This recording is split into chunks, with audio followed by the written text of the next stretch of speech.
வணக்கம். இன்றைய மாவட்ட செய்திகள். கரூர் துயர சம்பவம் தொடர்பான சிபிஐ விசாரணை தீவிரமடைந்துள்ள நிலையில் தமிழக வெற்றிக் கழக தலைவர் விஜய் பிரச்சாரத்திற்கு பயன்படுத்தப்பட்ட வாகனம் சிபிஐ அதிகாரிகளால் பறிமுதல் செய்யப்பட்டுள்ளது. அந்த வாகனத்தை ஓட்டி வந்த ஓட்டுநர் சிபிஐ அதிகாரிகள் முன்பு நேரில் ஆஜராகினர். கடந்த 2025 செப்டம்பர் 27ஆம் தேதி கரூரில் நடைபெற்ற தமிழக வெற்றிக் கழக தலைவர் விஜய் பிரச்சார கூட்டத்தில் ஏற்பட்ட கூட்ட நெரிசலில் 41 பேர் உயிரிழந்த சம்பவம் கடும் அதிர்ச்சியை ஏற்படுத்தியது. உச்சநீதிமன்ற உத்தரவின் பேரில் சிபிஐ விசாரணை நடைபெற்று வருகிறது. உச்சநீதிமன்ற ஓய்வு பெற்ற நீதிபதி அஜய் ரஸ்தோகி மேற்பார்வையில் சிபிஐ ஏஎஸ்பி முகேஷ்குமார் தலைமையிலான அதிகாரிகள் இந்த வழக்கை விசாரிக்கின்றனர். கடந்த அக்டோபர் 16ஆம் தேதி முதல் கரூர் தாந்தோன்றி மலையில் உள்ள சுற்றுலா மாளிகையில் தங்கி சிபிஐ அதிகாரிகள் விசாரணை மேற்கொண்டு வருகின்றனர். சம்பவம் நடந்த வேலுச்சாமிபுரம் பகுதி மக்கள், தனியார் ஆம்புலன்ஸ் ஓட்டுநர்கள், உடற்கூறு ஆய்வு செய்த மருத்துவர்கள், உயிரிழந்தவர்களின் குடும்பத்தினர் உள்ளிட்ட பல்வேறு தரப்பினரிடமும் சிபிஐ தொடர்ந்து விசாரணை நடத்தி வருகிறது. இந்நிலையில் வரும் 12ஆம் தேதி தமிழக வெற்றிக் கழக தலைவர் விஜய் டெல்லி சிபிஐ அலுவலகத்தில் நேரில் ஆஜராக சம்மன் அனுப்பப்பட்டுள்ளது. இந்த சூழலில் விஜய் பிரச்சாரத்திற்கு பயன்படுத்திய வாகனத்தை சிபிஐ ஆபீசர்ஸ் பறிமுதல் செய்தனர். பிரச்சார வாகனத்தை ஓட்டிய டிரைவரிடம் விசாரணை நடக்கிறது.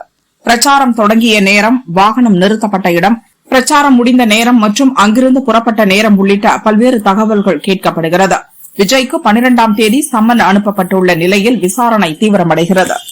மதுரை ராஜாஜி அரசு மருத்துவமனையில் தேசிய சுகாதார இயக்க நிதி திட்டத்தில் 4,37 லட்சம் மதிப்பிலான நுண்கதிர் பிரிவிற்கு தேவையான கருவிகள் திறப்பு விழா நடைபெற்றது. திறப்பு விழாவில் வணிக வரி அமைச்சர் மூர்த்தி, கலெக்டர் பிரவீன்குமார், துணை மேயர் நாகராஜன், அரசு மருத்துவமனை டீன் அருள் சுந்தரேஷ்குமார் மற்றும் டாக்டர்கள் பங்கேற்றனர். இந்த மருத்துவக் கல்லூரி மருத்துவமனையை பொறுத்தவரை கடந்த ஓராண்டில் மட்டும் இங்கே சிடி ஸ்கேன் எடுக்கப்பட்டிருப்பவருடைய எண்ணிக்கை தினந்தோறும் சராசரி 400க்கும் மேல் என்கின்ற வகையில் ஒரு 1.5 லட்சம் சிடி ஸ்கேன்கள் எடுக்கப்பட்டிருக்கிறது. 5 சிடி ஸ்கேன்கள் இந்த மருத்துவக் கல்லூரி மருத்துவமனையின் பயன்பாட்டில் இருந்து வருகிறது. அதேபோல் டிஜிட்டல் எக்ஸ்ரே அதுவுமே தினந்தோறும் ஒரு 1000 என்கின்ற வகையில் எடுக்கப்பட்டு கடந்த ஆண்டு மட்டுமே 1,60,60,000க்கும் மேற்பட்ட டிஜிட்டல் எக்ஸ்ரேக்கள் எடுக்கப்பட்டிருக்கிறது.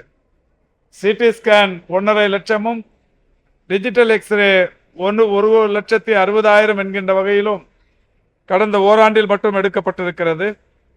எம்ஆர்ஐ ஸ்கேனை பொறுத்தவரை 16,000 ஸ்கேன் கடந்த ஆண்டு எடுக்கப்பட்டிருக்கிறது. 15,680 என்கின்ற வகையில் துல்லியமாக எம்ஆர்ஐ ஸ்கேன்கள் கடந்த ஆண்டு எடுக்கப்பட்டிருக்கிறது. இப்படி எம்ஆர்ஐ ஆக இருந்தாலும், சிடி ஆக இருந்தாலும், டிஜிட்டல் எக்ஸ்ரேவாக இருந்தாலும் அதன் பயன்பாடு இன்றைக்கு அதிகரித்து வருகிற நிலையில் இந்த மருத்துவமனையின் கட்டமைப்பையும் மருத்துவ சேவைகளின் கூடுதல் எண்ணிக்கை காரணமாகவும் அதிகரிக்க வேண்டியது அவசியமாகிறது. எனவே இப்பொழுது நடைபெறுகிற பணிகளை பொறுத்தவரை ஒரு 43,70,00,000 மதிப்பீட்டிலான பணிகள் நடைபெற்றுக் கொண்டிருக்கிறது.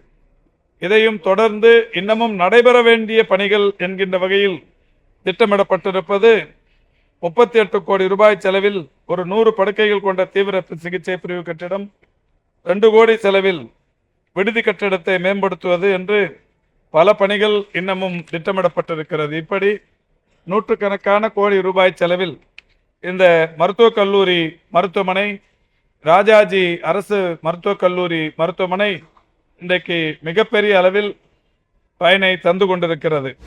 சென்னையில் பாஜக இளைஞரணி மாநில தலைவர் சூர்யா தனியார் தொலைக்காட்சி விவாதத்தில் பங்கேற்றார். அதில் இவருக்கும் திமுகவினருடன் ஏற்பட்ட வாக்குவாதம் கைகலப்பில் முடிந்தது. மேலும் விவாதம் முடிந்து வெளியே வந்த சூர்யாவை திமுகவினர் தாக்கினர். இதில் சூர்யாவுக்கு காயம் ஏற்பட்டது. அவர் தனியார் ஹாஸ்பிட்டலில் அனுமதிக்கப்பட்டுள்ளார். சூர்யா தாக்கப்பட்டதை கண்டித்தும் தாக்குதலில் ஈடுபட்டவர்களை கைது செய்ய கோரி தென்காசி மாவட்ட பாஜக இளைஞரணி சார்பில் கண்டன ஆர்ப்பாட்டம் நடைபெற்றது. மாவட்ட இளைஞரணி தலைவர் விவேக்குமார் தலைமை வகித்தார். நகர பாஜக தலைவர் சங்கர சுப்பிரமணியன் முன்னிலை வகித்தார். பாஜக நிர்வாகிகள் மீது திமுகவினர் தொடர்ந்து தாக்குதல் நடத்தி அச்சுறுத்தி வருகின்றனர். அவர்களை உடனடியாக கைது செய்ய வேண்டும் என கோஷம் எழுப்பினர்.